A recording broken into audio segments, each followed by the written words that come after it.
അനുദിന ധ്യാന വിചിന്തനം. ഈശോ മിശിഹായിക്ക് സ്തുതിയായിരിക്കട്ടെ. അനുദിന ധ്യാന വിചിന്തനത്തിലേക്ക് ഏവർക്കും സ്വാഗതം. ഞാൻ നിങ്ങളുടെ സ്വന്തം ഡാനിയച്ചൻ. വിശുദ്ധ മത്തായി എഴുതിയ സുവിശേഷം 11-ാം അധ്യായം 28 മുതൽ 30 വരെയുള്ള തിരുവചനങ്ങൾ നമുക്ക് ശ്രവിക്കാം. അധ്വാനിക്കുന്നവരും ഭാരം വഹിക്കുന്നവരുമായ നിങ്ങളെല്ലാവരും എൻ്റെ അടുക്കൽ വരുവിൻ, ഞാൻ നിങ്ങളെ ആശ്വസിപ്പിക്കാം. ഞാൻ ശാന്തശീലനും വിനീത ഹൃദയനുമാകയാൽ എൻ്റെ നുകം വഹിക്കുകയും എന്നിൽ നിന്ന് പഠിക്കുകയും ചെയ്യും. അപ്പോൾ നിങ്ങൾക്ക് ആശ്വാസം ലഭിക്കും. എന്തെന്നാൽ എൻ്റെ നുകം വഹിക്കാൻ എളുപ്പമുള്ളതും ചുവട് ഭാരം കുറഞ്ഞതുമാണ്. എന്നെ ശ്രമിച്ചുകൊണ്ടിരിക്കുന്ന സഹോദരി സഹോദരന്മാരെ, ഈശോയുടെ വാക്കുകൾക്ക് വലിയ ഒരു മാസ്മരിക ശക്തിയുണ്ട്. ഈശോയുടെ വാക്കുകൾക്ക് നമ്മെ ചിന്തിപ്പിക്കാനും പ്രചോദിപ്പിക്കാനും ചലിപ്പിക്കാനും പ്രവർത്തിപ്പിക്കാനുമുള്ള കഴിവുണ്ട്. അതുകൊണ്ടാണ് ഈശോയുടെ വാക്കുകൾ കേൾക്കാൻ വലിയ ജനാവലി അവൻ്റെ ചുറ്റും കൂടുന്നതെന്ന് സുവിശേഷത്തിലുടനീളം നാം കാണുന്നത്. ഈശോയുടെ വാക്കുകളുടെ ശക്തി തിരിച്ചറിഞ്ഞതുകൊണ്ടാണ് തളർവാദ രോഗിക്ക് കിടക്കയും എടുത്ത് നടക്കുവാനായിട്ട് കഴിഞ്ഞത്. ഈശോയുടെ വാക്കുകളുടെ ശക്തി അറിഞ്ഞതുകൊണ്ടാണ്, കല്ലെറിയാൻ നിന്നവരുടെ ഹൃദയത്തെ ആ വാക്കുകൾ സ്പർശിച്ചതുകൊണ്ടാണ്, കീറിമുറിച്ചതുകൊണ്ടാണ് പാപിനിയായ സ്ത്രീയെ കല്ലെറിയാൻ വന്നവർ കല്ലുകൾ ദൂരത്തേക്ക് വലിച്ചെറിഞ്ഞുകൊണ്ട് നടന്നകന്നത്. ഈശോയുടെ വാക്കുകൾ ഹൃദയത്തെ സ്പർശിച്ചതുകൊണ്ടാവണം സക്കേവൂസ് പോലും പ്രകാരം പറഞ്ഞത്, കർത്താവേ, ഞാൻ ആരുടെയെങ്കിലും വക വഞ്ചിച്ചെടുത്തിട്ടുണ്ടെങ്കിൽ 4 ഇരട്ടിയായി ഞാനത് തിരികെ കൊടുക്കുന്നു. ഒടുവിൽ കാൽവരിയുടെ വിരുമാറിൽ കുരിശിൽ തൂങ്ങിക്കിടന്നുകൊണ്ട് നല്ല കള്ളൻ്റെ ഹൃദയത്തെ അവൻ തൊട്ടപ്പോൾ മനപരിവർത്തനമുണ്ടായി. ആ നല്ല കള്ളൻ പറഞ്ഞു, കർത്താവേ, അങ്ങയുടെ രാജ്യത്തായിരിക്കുമ്പോൾ അങ്ങനെ ഓർക്കണമേ. ഇംഗ്ലീഷിലൊരു ചൊല്ലുണ്ട്, action speak louder than words.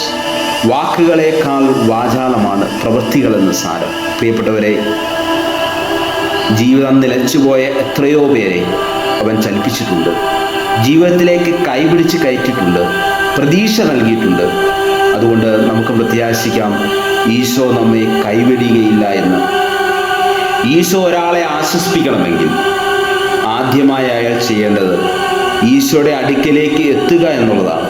തിരുവചനം പറയുന്നു, അധ്വാനിക്കുന്നവരും ഭാരം വഹിക്കുന്നവരുമായ നിങ്ങളെല്ലാവരും എൻ്റെ അടുക്കിലേക്ക് വരുവിൻ, ഞാൻ നിങ്ങളെ ആശ്വസിപ്പിക്കാമെന്ന്.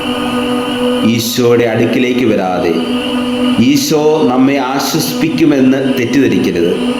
കുറെ കൂടി മനസ്സിലാകുന്ന രീതിയിൽ പറഞ്ഞാൽ, പള്ളിയിൽ പോകാതെ ആത്മീയ കാര്യങ്ങളിൽ പങ്കെടുക്കാതെ തന്നിഷ്ടപ്രകാരം ജീവിച്ചിട്ട് അനുഗ്രഹം കിട്ടുന്നില്ല, ദൈവാനുഭവം ഉണ്ടാകുന്നില്ല, ഉയർച്ച ഉണ്ടാകുന്നില്ല, എന്നും പ്രശ്നങ്ങൾ മാത്രം എന്ന് പരാതി പറയുന്നവർ ആദ്യം ചെയ്യേണ്ടത് വിശുദ്ധ കുർബാനയിൽ പങ്കെടുക്കുക, ഒരു നല്ല കുമ്പസാരം നടത്തുക. ഈശോയുമായുള്ള ഈ കൂടിക്കാഴ്ചയിലാണ് നമുക്ക് ആശ്വാസം ലഭിക്കുക. ഈശോയുടെ ജീവിതത്തിൻ്റെ മുഖമുദ്രയായിരുന്നു അനുകമ്പ, ആർദ്രത, കരുണ എന്നിവ.